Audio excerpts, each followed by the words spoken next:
31 October ছিল আমার মিষ্টি মায়ের হ্যাপি বার্থডে, আর সেই দিন তার প্রিয় কিছু খাবার তাকে রান্না করে দিয়েছিলাম। এগুলি শেয়ার করতে এলাম। মাখা মাখিয়ে খা। হ্যাঁ, এবার কে?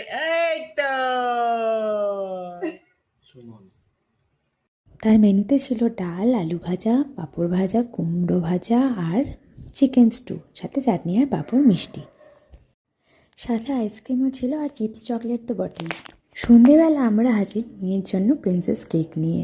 কেকটা কেমন হয়েছে কমেন্ট করে অবশ্যই জানিও। আর এখানে তার জেম্মা, নাম্মা, দিদি মানে আমার মা, ওর মিমি আর পিপি সবাই রেডি কেক কাটিংয়ের জন্য। আর কেক কাটিংয়ের জন্য মেয়ের উদ্দীপনা বুঝতেই পারছো। আর এই যে তার ছোট্ট ভাই চলে এসেছিলো দুর্গাপুর থেকে তার বার্থডে সেলিব্রেশনে। তো মেয়ে কিন্তু খুব খুশি ছিল, বিভিন্ন রকমের পোজ দিয়ে ছবি তুলছিল। আর আমিও শিখিয়ে দিচ্ছিলাম যে এইভাবে পোজ দে, তাহলে বেশ ভালো লাগবে দেখতে। প্রিন্সেসকে একদম প্রিন্সেসের মতনই লাগছিল। ম্যাচিং কেক, ম্যাচিং ড্রেস, সবটাই একদম আমার মনের মতো হয়েছে।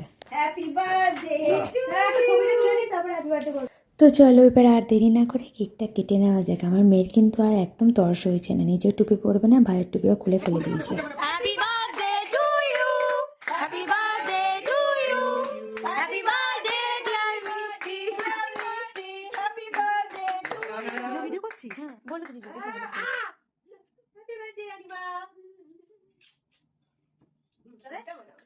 বাবা বাবা মায়ের রেডি করা। তুমি খাও, বাবা মাকে তুমি খাইয়ে দাও। একটুখানি কেক নাও, কেক নাও। কেক নাও। মাকে একটু খাওয়াও, বাবাকে একটু খাওয়াও। আগে পাপা। মাকে একটু খাইয়ে দাও। সব লাইক কমাও। মাকে খাইয়ে দাও। মাকে জ্বালিয়ে দাও।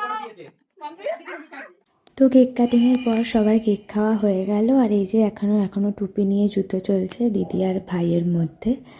তো এবারে ডিনারের টাইম হয়ে গেছে। আজকে আমি ডিনারে নিজের হাতে বানিয়েছিলাম মিক্স রাইস। মিক্স রাইসটা আমার খুব ভালো লাগে। মিক্স রাইস করেছিলাম আর চিলি চিকেন। তো ভিডিওটা কেমন লাগলো অবশ্যই কমেন্ট করে জানিও।